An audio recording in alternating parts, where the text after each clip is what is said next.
So the first thing that we need to do with classes is define what we want to call a class, or to create a class, and we do that using the class keyword, and then we give it the name we wish to give it. In this case I will call this person, and then on the next slide we put a colon again to show that we're now working in this area. And so what we can do here is we can give it attributes or variables. So I'll call this one actually no, I'll give it a definition first.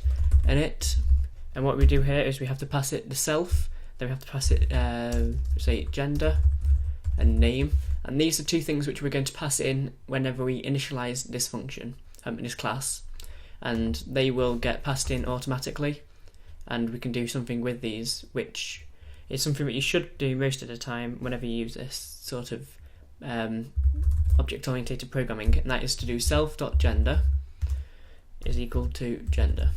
Now that might seem sort of trivial, but what that allows it to do is, because self is contained within the class, self can now be called within any function within the class, whereas gender and name we would have to pass in every single time.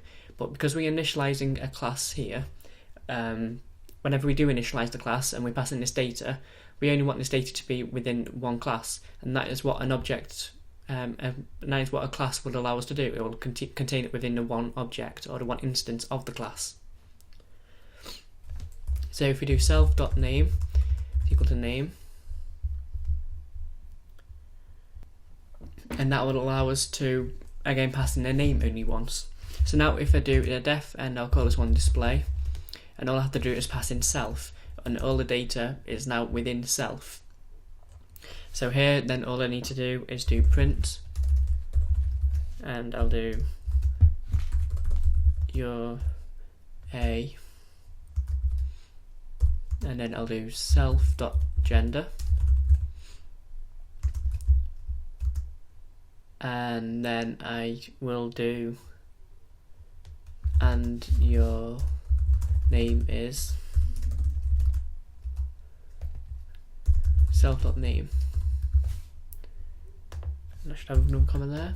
And if we run this, oh no, not quite ready yet. And the next thing we need to do is initialize it. So the way we do this is we create a variable. So I'll call this one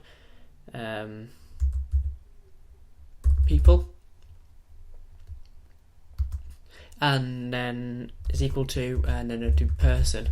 And within these brackets we need to now pass in gender and name.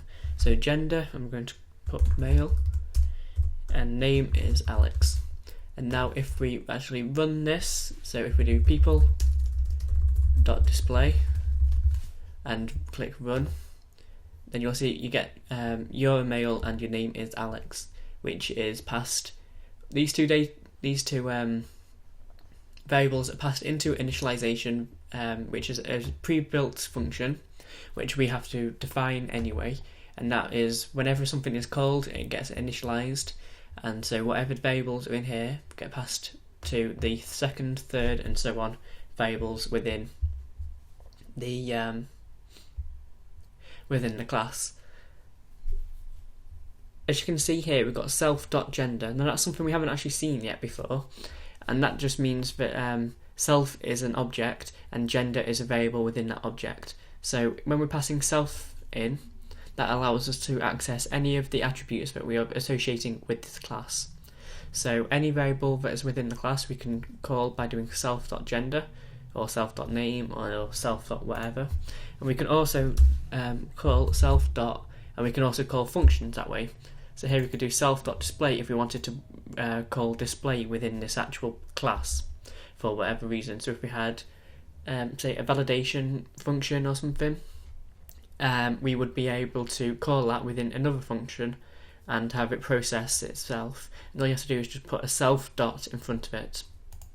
So that is a quick overview of how to use the class attribute or the class keyword and how to define a class. We'll be covering more about methods in the next video, so I'll see you soon.